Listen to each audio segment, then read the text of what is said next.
HMDA మాజీ director Balakrishna కస్టడీకి court అనుమతి ఇవ్వడంతో ఏసీబీ దూకుడు పెంచింది. ఆయన పనిచేసే సమయంలో ప్రాజెక్టు ఫైల్స్ అన్ని పరిశీలించనుంది.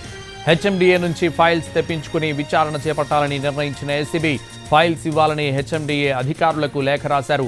పుప్పాలగూడలోని 1000 కోట్ల రూపాయల ప్రాజెక్టు అనుమతుల్లో అవకతవకలు జరిగినట్లు ఏసీబీ అధికారులు అనుమానిస్తున్నారు.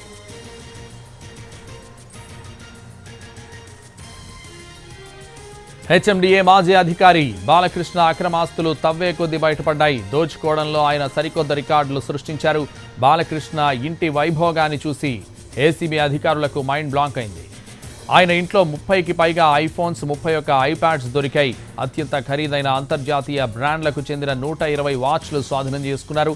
50కి పైగా ఆస్తుల డాక్యుమెంట్లు గుర్తించారు. 90 ఎకరాల భూమి, ప్లాట్లకు సంబంధించిన పత్రాలు స్వాధీనం చేసుకున్నారు.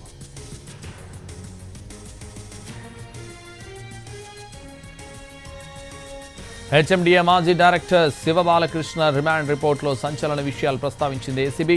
శివబాలకృష్ణ అక్రమాస్తులకు సంబంధించి 45 పేజీల రిమాండ్ రిపోర్టును నాంపల్లి కోర్టుకు సమర్పించింది ఏసీబీ.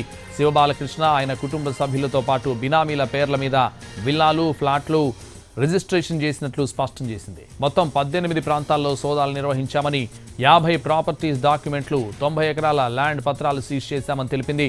వీటి విలువ డాక్యుమెంట్ల ప్రకారం 5 కోట్లుందని, బహిరంగ మార్కెట్లో 10 రెట్లు ఎక్కువగా ఉంటుందని స్పష్టం చేసింది.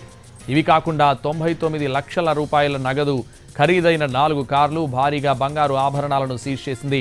బ్యాంక్ బ్యాలెన్స్ 58 లక్షల రూపాయలను ఫ్రీజ్ చేసింది. ఇంపోర్టెడ్ వాచ్లు, ఐఫోన్లు, గృహోపకరణాల విలువ 8,26 లక్షలుగా ఏసీబీ అధికారులు అంచనా వేశారు. ఇంకా 4 బినామీలను విచారించాల్సి ఉందని, ఇతర అధికారుల పాత్రపై దర్యాప్తు జరపాల్సి ఉందని కోర్టుకు తెలిపారు.